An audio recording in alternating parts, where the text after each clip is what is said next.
clicked on the sentry. Ah, I went that's over awesome. and it said the sentry, and I was like, wait. That makes so much sense. And it was just a random sentry. It was in the middle of like nowhere, and I was just like, the random sentry. I see what you did there. That's beautiful.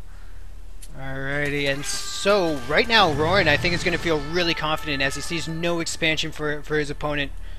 I think he's going to feel really confident, but also he does need to be a little careful considering Terran's on one base. There could be some tech hidden behind here. It could be some cloak banshee shenanigans that Terran wants to do, but instead Terran just wants to go ahead and expand as soon as he feels comfortable doing it. Supply depot moving up in the nick of time. Wouldn't you think it'd be a lot easier for like Marines just to get like shot in the helmet and then they instantly die? Is that how it would work, or like these? Well, no, these planets are actually like. I'm sorry, this is turning into more of us like discussing like random facts about No, the game. it's becoming more of you discussing random, Yeah. saying random things. Sorry, it's interesting. It is. You can't get mad at me for that. It's very interesting. Alrighty, so we are going to see more and more roaches being rallied to the natural, or near the natural of dkroger. Looks like Rorin wants to go ahead and make an army to punish dkroger the moment he wants to move up and move down this ramp. Great army to go ahead and engage on open ground. These roaches need that open ground so they can get a nice concave and put maximum damage, maximum efficiency. Looks like they're gonna go ahead and focus down the supply depot, which is a really smart idea right now. There's nothing Terran can pretty much do about it. No Marines are in place, but these roaches are gonna go down, unfortunately. Gonna take a lot of units with him, but just you know, the medevacs are doing a lot right now. Does Terran have stim, or is he just like, oh, I don't need that shit? Yeah, I don't know. Well, now, very nice by dkroger, instantly picking those up and going directly. He taking complete advantage of this close air position, and this is the power of the close air position, where Terran, being a drop-heavy race, can go ahead and exploit that. Also, Zerg being very the current metagame being very favored towards mass muta. Nice to see one of them taking advantage of it. Stream of lings, a stream of roaches rushing to the aid of that pesky little drop, and we'll see if we can, if he just goes ahead and lifts him up and walks away. No higher tech at the moment.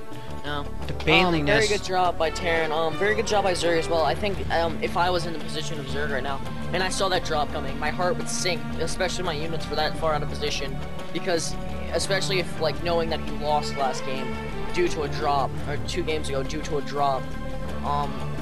My heart would sink. I would probably panic right there, and I'm not gonna lie, I would probably end up screwing it up somehow. But I think Zerg handled it really well, and he did what he needed to do. He brought his units back, and he held off the drop perfectly. And I just want to say good job by Zerg there. Nice. Well, I think that that attack that we saw earlier was I think that was a really nice attack that he did. Even though Zerg lost all of his units, I think effectively cutting down some of the army is putting Terran in a really hard position. He doesn't have that much army to go ahead, and he really needs to just be on the defensive right now because he has such a small army that I don't think he's going to feel confident moving out across the map.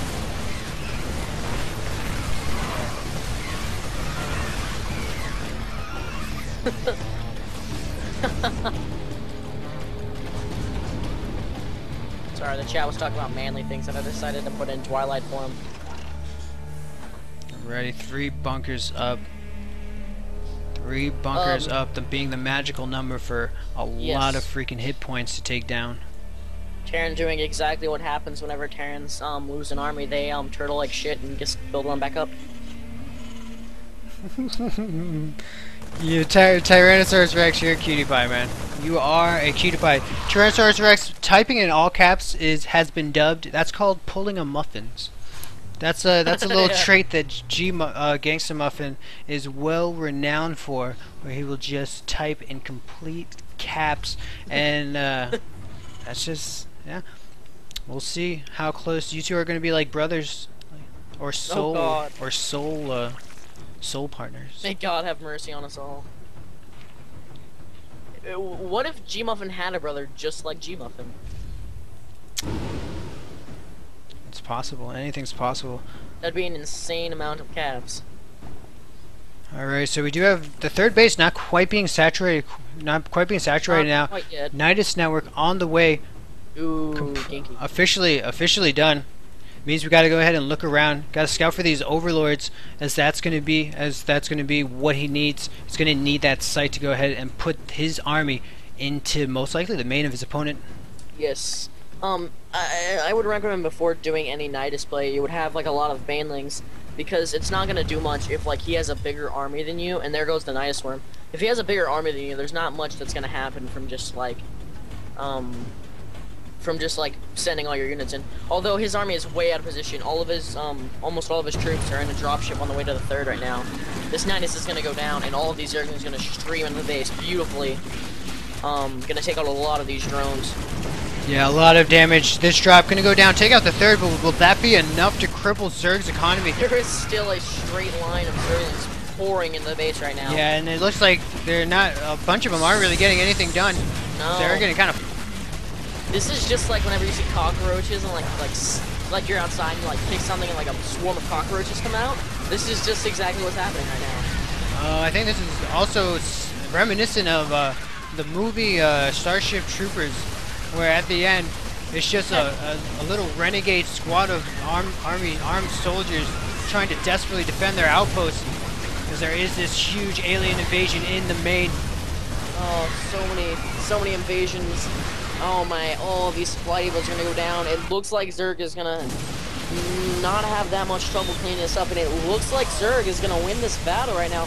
That main just got cleaned out for Terran, and Zerg's doing a great job. Zerg might be able to hold this off, though. I don't know. It's actually coming really close, I think. It's coming very close right now. There is 4 banelings, though. If he can get these banelings over and use these banelings, it might make all the better for him. Both opponents at their own homie G's base, putting on as much damage as possible. I do think Zerg's army is officially dealt with in the main of dkroger, but he does still have this nice canal that he can use. But is he able? Can he deal with his Terran army in his natural? There's still 4 blings. These blings are going to move over there when they are faster on creep, but not looking like they're going to do that much damage. They did take out a lot of Marines, but there's still a lot of units for Terran left. And those 12 blings in production right now, but I don't know if this will be enough. It does look like dkroger may be able to micro his way into the finals. Oh yeah, there's just too much DPS on those Stim Marines Marauders. I don't see any way for Zerg to get out of this right now. Not producing a good amount of bling. Too much healing is going on, especially with these medevacs. There's 4 medevacs, and there's the GG. Unfortunate. Rorin having having 3 bases, but unfortunately not able to deal. Unable to have that mass amount, that massive army that the Zerg is so notorious for.